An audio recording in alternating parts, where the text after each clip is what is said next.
কি গো সোনুর মা, আছো কেমন? এই খাওয়া দাওয়া করে এই জাস্ট মুখে একটুখানি জোয়ান ফেললাম। আমার আবার না এই মুখের সোয়াদের জন্য একটু জোয়ান লাগে, তার জন্য।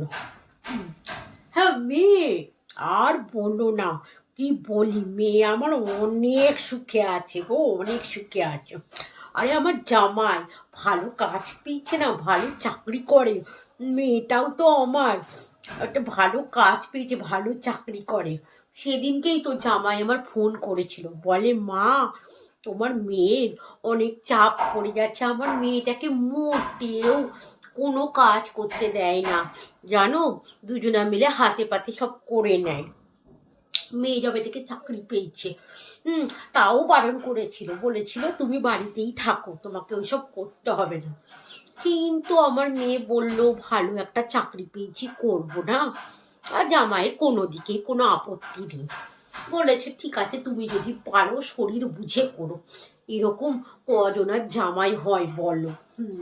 আর না না, মেয়ে এখন আসবে না। আরে ওই তো পুজোর ছুটিতে, তারপরে শীতকালে এর ওই ছুটিগুলোতে না, স্কুলের ছুটি পড়ে আমার নাতনিটার, তা তখন একটু লম্বা ছুটি পায়, তাই ওরা একটুখানি ঘুরতে পায়, বেড়াতে যেতে ভালোবাসে। আমার নাতনিটা আবার পাহাড়ে যেতে খুবই ভালোবাসে, তাই আমি বলেছি তো যখন তখন তুই আমার কাছে আসবি, আর এই লম্বা ছুটিগুলোতে তোরা একসঙ্গে ফ্যামিলি নিয়ে ঘুরতে যা।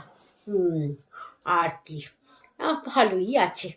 আর আমাদের কি তিন কুলে গিয়ে এক কুলে ঠেকেছে, ওরা সুখে থাকলেই, ওদেরকে দেখলেই তো আমাদের পরাণটা জুড়োয়, কি বলো?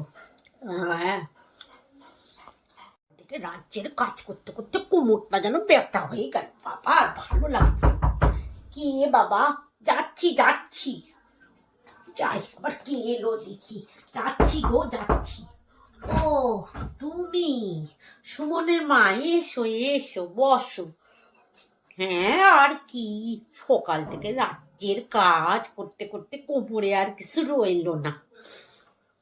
কি বোম, সে কাজ করবে?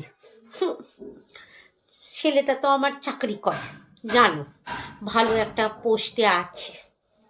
হ্যাঁ, এখন মহারানীও এখন চাকরি পেয়েছেন।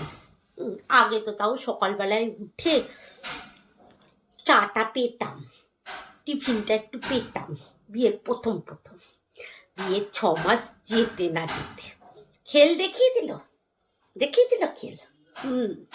বলে আমি এত পড়াশোনা করেছি, এত শিক্ষিত, আমি বাড়িতে বসে থাকবো?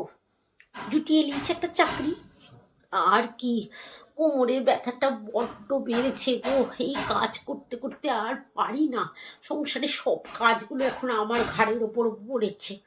উনি তো মহারানী 9টার সময় অফিস বেরিয়ে যান, কি একটা ঢাপের কীর্তন, অফিসে যাই ভগবানই জানে।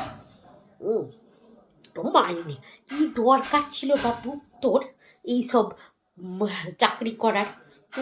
আমার ছেলেটা কি কম রোজগার করে নাকি? সব কি বলো তো, চুকলামু, বাপের বাড়িতে গিয়ে কুচলামু বুদ্ধি শিখে এসেছে, আমাকে দিয়ে জব্দ করছে এখন, তার জন্য আর পারি না। আমি বাবুকে বলেছি। কি বাবুকে?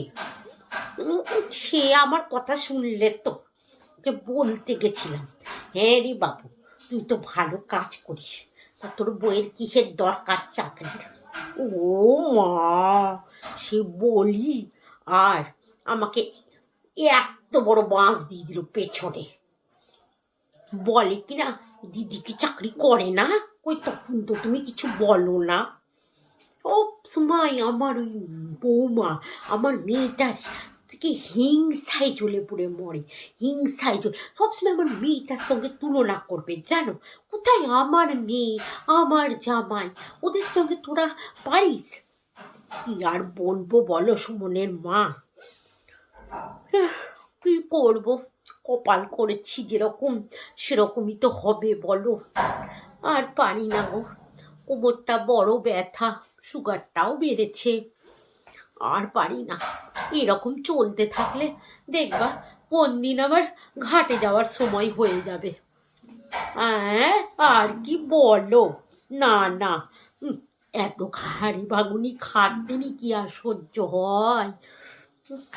তা তুমি একটু বসো, আমি একটু চা করে নিয়ে আসি, খাও। খাবা না?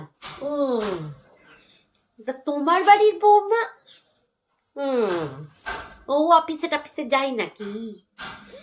আ ভালো, তাহলে এসো, আবার এসো সময় করে। আর কি, রাজ্যের কাজ পড়ে আছে, টুকটুক করে করি। ঠান্ডাটাও তো বড্ড বেড়েছে। আর কি